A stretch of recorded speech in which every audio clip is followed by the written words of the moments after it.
자동차 브랜드 하나가 아니라 자동차 시장 전체, 심지어 국가적으로도 움직임이 심상치 않습니다. 차주들이 제발 좀 없애달라고 했던 게 꽤 많죠. 자동차의 기능뿐만 아니라 자동차에 들어가는 옵션 사용도 그렇고 자동차랑 관련된 정책 중에서도 사라졌으면 하는 게 많았습니다. 최근 들어서 무언가 바뀌거나 사라진다는 소식이 갑자기 많이 나오더라고요. 그래서 오늘은 갑자기 찾아와서 불편함을 줬다가 다시 돌아가는 자동차 사양, 그리고 반대로 절대 없어지면 안 될 것 같은 것도 있어서 순서대로 살펴보겠습니다. 자동차라는 게 참 어려운 상품 아닌가요? 그 어떤 분야보다도 혁신적인 게 강조되면서 동시에 보수적이어야 하는 상품이 자동차인 것 같습니다. 어떤 새로운 기술을 적용하거나 혁신적인 디자인이 적용되거나 신박한 옵션 같은 게 적용되면 이게 경쟁력이 되거든요. 그런데 이런 새로운 것들 때문에 보수적으로 꼭 남겨둬야 하는 것들까지 영향을 주는 순간 오히려 경쟁력이 떨어지고 비판이 대상이 되기도 합니다. 그래서 자동차는 보수적인 기본 틀에 혁신적인 것들을 얼마나 조화롭게 입히느냐가 성공의 조건이 되는 것 같습니다. 보수적으로 남겨둬야 하는 것들은 대부분 안전과 관련된 것들이다 보니까 소비자들은 당연히 예민하게 받아들일 수밖에 없죠. 수백 년 동안 똑같은 방식으로 남아있는 건 그만한 이유가 있을 거잖아요. 이걸 어설프게 바꿨다가 안전을 위협하는 결과를 만들어 버리면 그 회사는 혁신이 아니라 실패한 회사가 되어버립니다. 그래서 그런 건지 최근 들어서 다시 예전으로 돌아가는 자동차 회사들이 많습니다. 디자인만 레트로가 아니라 기능적인 부분도 레트로가 되어가고 있는데요. 신차에 실제로 적용되기 시작한 것들, 그리고 자동차와 관련된 정책 같은 것들도 되돌아가거나 사라지고 있어서 크게 세 가지로 정리해드리겠습니다. 첫 번째는 버튼식 기어랑 터치식 버튼들이 사라지고 있습니다. 야, 이거 진짜 제발 좀 사라져주면 안 되냐고 하는 분들 많았죠. 원래 기어 형식이 굉장히 많았습니다. 그냥 일반적인 부츠식 기어 레버가 대표적이고 이게 발전해서 BMW처럼 전자식 기어 레버도 한창 유행이었습니다. 그러다가 다이얼 형태를 채택하는 브랜드도 생겼고 컬럼식 기어 레버를 쓰는 브랜드, 컬럼식 기어 레버를 발전시켜서 전자식 컬럼 기어를 사용하는 브랜드도 있었습니다. 그러다가 여기에 어떤 게 추가됐나요? 버튼식이죠. 제일 대표적인 게 현대차랑 혼다입니다. 그런데 이 두 회사도 비슷하면서 조금씩 달랐습니다. 현대차는 모든 버튼이 수직으로 누르는 형태로 생겼잖아요. 그런데 혼다는 조작하면서 헷갈리는 걸 방지하려고 파킹은 수직으로 누르고 후진은 아래로 누르고 이런 식으로 차이를 뒀습니다. 그런데 이것도 불편했습니다. 왜냐면 가장 큰 이유가 직관적이지 못하다는 게 있고요. 반응이 빠르지도 않고 기어라는 게 안 보고도 바꿀 수 있어야 하는데 버튼식은 꼭 보면서 눌러야 한다는 단점이 있었습니다. 심지어 버튼을 아무리 눌러도 반응을 안 하는 문제도 있었죠. 그래서 차주들이 불편하다, 제발 없애라 말이 많았는데 드디어 이게 사라지기 시작했습니다. 일단 혼다는 이번에 어쿠드 신형을 공개하면서 버튼식 기어를 레버형 기어로 바꿨고요. 현대차는 그랜저를 풀체인지하면서 전기차뿐만 아니라 내연기관차도 전자식 컬럼 기어로 갈 거라는 걸 알렸습니다. 솔직히 저는 이 두 가지 방식이 가장 좋다고 봅니다. BMW를 탈 때마다 느낀 게 레버 형태로 생긴 전자식 기어, 이거 써보면 진짜 편하거든요. 안 보고도 변속을 할 수가 있고 움직임을 크게 하지 않아도 됩니다. 그냥 딸깍하면 기어가 바뀝니다. 파킹은 버튼을 누르면 되고 드라이브 상태에서 위로 하나만 올리면 중립이고 왼쪽에 있는 버튼을 누르고 크게 위로 누르면 후진입니다. 헷갈릴 일도 없고 직관적이기까지 한 거죠. 심지어 반응도 빠르고요. 컬럼식 기어는 장점이 뭔가요? 옛날 차에 있던 기계식 기어는 불편했죠. 좀 오래된 미국 차들을 보면 스티어링 휠 뒤에 이렇게 크게 달려있는 거 많잖아요. 이건 움직임이 커야 하기 때문에 불편합니다. 그런데 전자식은 굉장히 편합니다. 그냥 와이퍼 켜듯이 살짝만 움직여주면 됩니다.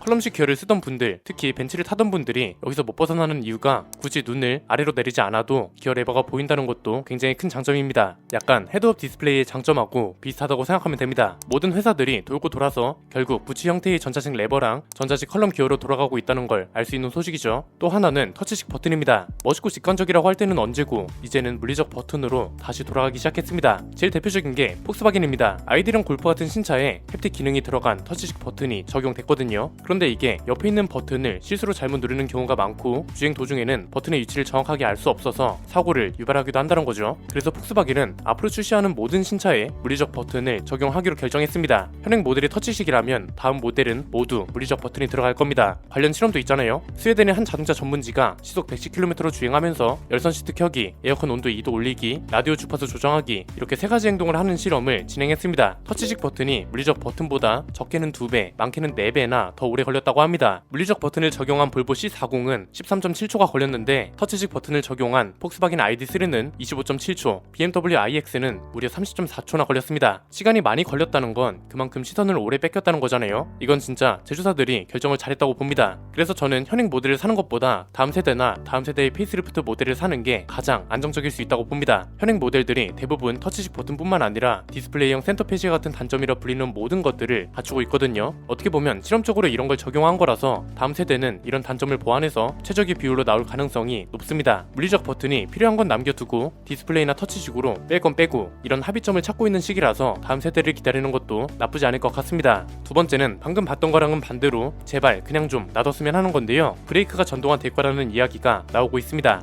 최근에 자동차가 전동화로 전환되는 속도가 빨라졌잖아요. 브레이크 같은 전장 부품에도 전동화 바람이 불고 있다는 겁니다. 전기차가 엔진오일 같은 소모성 오일류 같은 게 안 들어간다는 장점이 있는데 브레이크 오일 같은 건 들어가잖아요. 그래서 아예 브레이크 오일이 사라지는 시대가 다가왔다는 표현도 나오기 시작했습니다. 그런데 이건 잘 모르겠습니다. 이게 가장 딜레마가 심한 영역인 것 같은데요. 브레이크는 얼마든지 전동화 될 수 있죠. 심지어 그 정도 기술력을 지금 상황에서 상용화하는 것도 어렵지 않을 겁니다. 왜냐하면 콘티넨탈이 실제로 미래 브레이크 시스템을 주제로 기술 로드맵을 공개했는데 여기에 전동화 브레이크도 포함되어 있거든요. 콘티넨탈은 이걸 FBS라고 부릅니다. 미래 브레이크 시스템이라는 뜻인데 0단계부터 3단계까지 총 4단계로 나뉘거든요. 지금 콘티넨탈이 판매 중인 전기차 제동 시스템이 0단계입니다. 브레이크 오일을 사용하는 유압식 브레이크를 사용하는데요. 동시에 전기차의 회생 제동 이질감을 줄이기 위해서 운전자가 밟은 제동하고 실제 자동차의 제동을 분리하는 방식으로 설계되어 있습니다. 1단계에서는 기계식 브레이크가 전기 브레이크로 바뀌고 마지막 3단계에서는 제동 시스템이 완전 전동화되는 거라고 합니다. 후륜뿐만 아니라 전륜도 전자식으로 바뀌고 전자 캘리퍼나 드럼이 달려서 바퀴별로 제어가 가능합니다. 이건 진짜 기술력도 충분히 될 것 같고 브레이크 분진을 없애야 한다는 환경적인 측면에서 봐도 맞는 방향인 것 같긴 하거든요.